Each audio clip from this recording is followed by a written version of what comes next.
tombona ho aminareo any riavana ny fahasoavana sy ny fiadanana avy amin'ilay Andriamanitra ray sy Jesoa Kristy tombontsika. Amen. Fanahy manoratra epistily.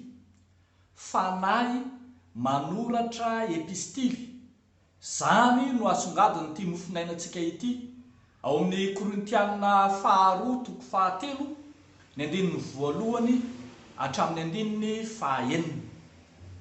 Rehefa nitory ny filazantsara tamin'ny Korinto ny apôstôly Paoly dia nisy olona sokajon'olona izay nitaky taminy ny taratasy fahazon-dalana mitory filazantsara, na koa aza antsoina mihitsy hoe ny taratasy manamarina ny maha-apôstôly azy marina.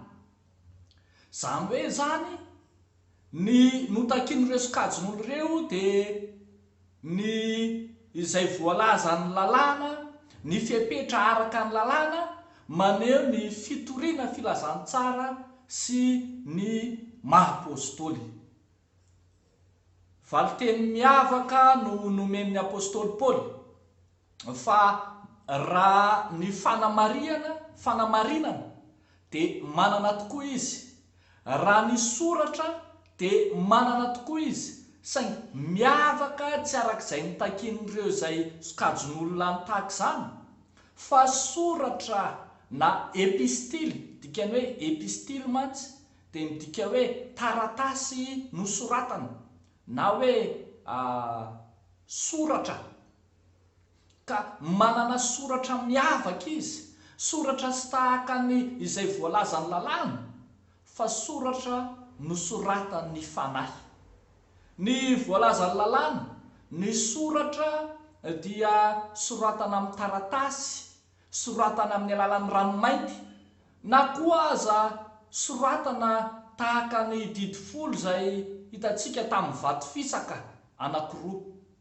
Fa ity voalaza ny lalàna ity dia tena ity voalaza ny voasoratry ny fanahy ity dia miavaka, satria tsy mba tamin'ny taratasy, tsy mba voasoratry ny ranomainty, fa soratry ny fanahy tamin'ny vato fisaka nofo dia ny fo ho ny voalaza. Ny soratra voalaza ny lalàna dia voafetra ihany, mety ho levona, mety ho simba, ary na voapirofontsika zany tamin'ny soratry ny didy folo izay vaky sy potipotika ary tsy hita mihitsy aza.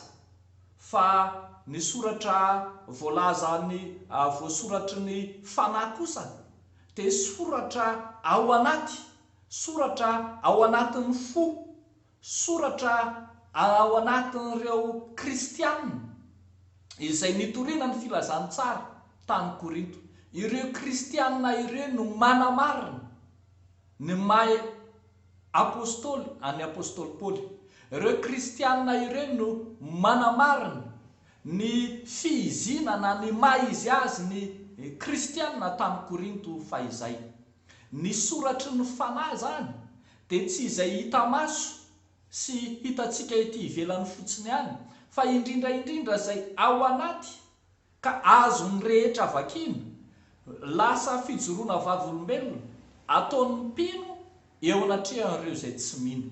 Ny soratry ny fanahy zany dia vakin'ny olona, vakiny izao tontolo izao, ao amin'ny mpino, ao amin'ny kristianina, ao amin'izay efa nandray ny filazantsara no hanamarinana ny fitoriana ny filazantsara, ao amin'izay efa nandray ny fanahy no hanamarinana ny asan'ny fanahy.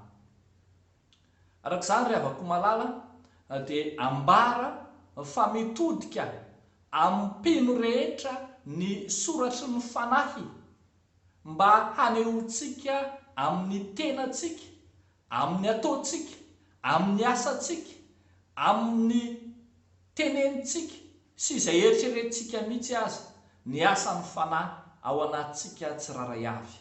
Dia mampahery atsika rehetra mba iasan'ny fanahy masina marina amin'ny asa fanompoana izay ataontsika. Amin'ny anaran'i Jesoa no anaovana izany izarana izany tenin'Andriamanitra izany. Amen. Ivavaka isika.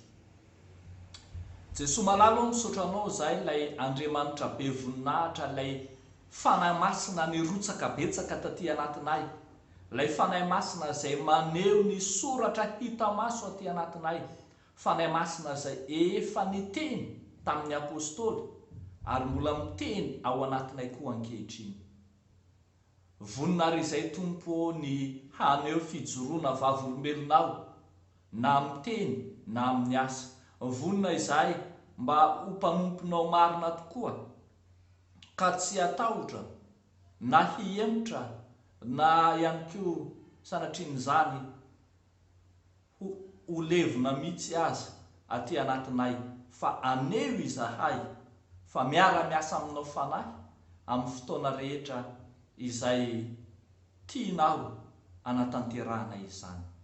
Ataonay sy angatanay amin'ny anaran'i Jesosy Kristy izany vavaka izany, ho anao ny dera sy ny laza ary ny voninahitra.